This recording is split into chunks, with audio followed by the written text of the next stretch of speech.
धर्म कर्म ईमान अपन रखिह सही। धर्म कर्म ईमान अपन रखिह सही। चोरी जे करे खाति करब उहे चोरवा कही। चोरी जे करे खाति करब उहे चोरवा कही। चोरी जे करे खाति करब। कि धर्म कर्म ईमान अपन रखिह सही। धर्म कर्म ईमान अपन रखिह सही। चोरी जे करे खाति करब उहे चोरवा कही। चोरी जे करे खाति करब उहे चोरवा कही। चोरी जे करे खाति करब। केहू दिन साथ फल मिली तोहरा पाप के। बेटा करी माजा पापी कही अपना बाप के। आर केहू दिन साथ फल मिली तोहरा पाप के। बेटा करी माजा पापी कही अपना बाप के। संगे जाई ना यही जा हाथी घोड़ा रही जाई संगे।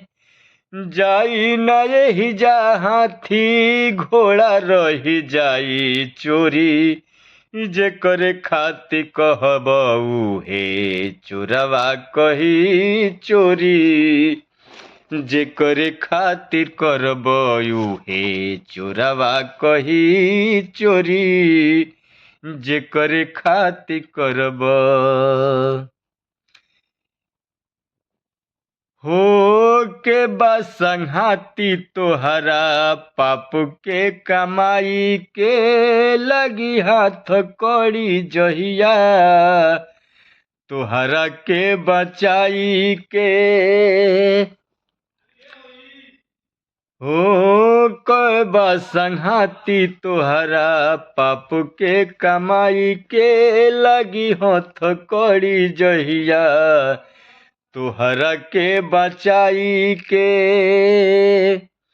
केहू तोहरा ना निगचे रही पासहार सही। केहू तोहरा ना निगचा रही पासंगा सही। चोरी जे करे खाति करब उहे चोरवा कही। चोरी जे करे खाति करब उहे चोरवा कही। चोरी जे करे खाति करब।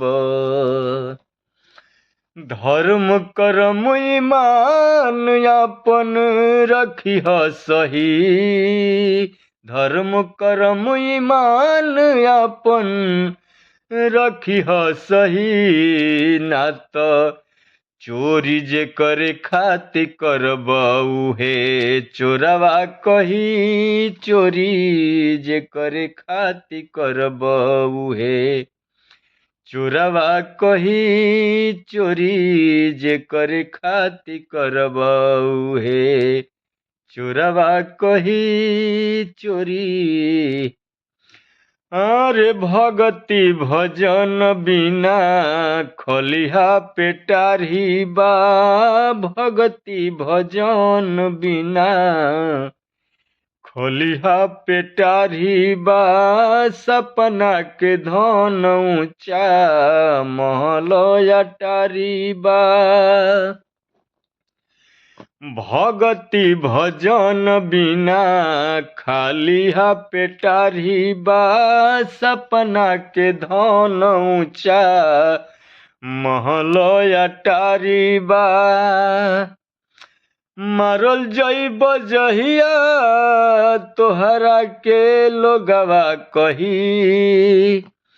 मारल जइब जहिया तोहरा के लोगवा कही चोरी जे करे खाती करब उहे चोरावा कही चोरी जे करे खाती करब उहे चोरावा कही चोरी जे करे खाती करब। धर्म कर्म ईमान अपन रखिह सही धर्म कर्म ईमान अपन रखिह सही चोरी जे करे खाती करब उहे चोरावा कही चोरी जे करे खाती करब उहे चोरावा कही चोरी जे करे खाती करब उहे चोरावा कही चोरी जे करे खाती करब।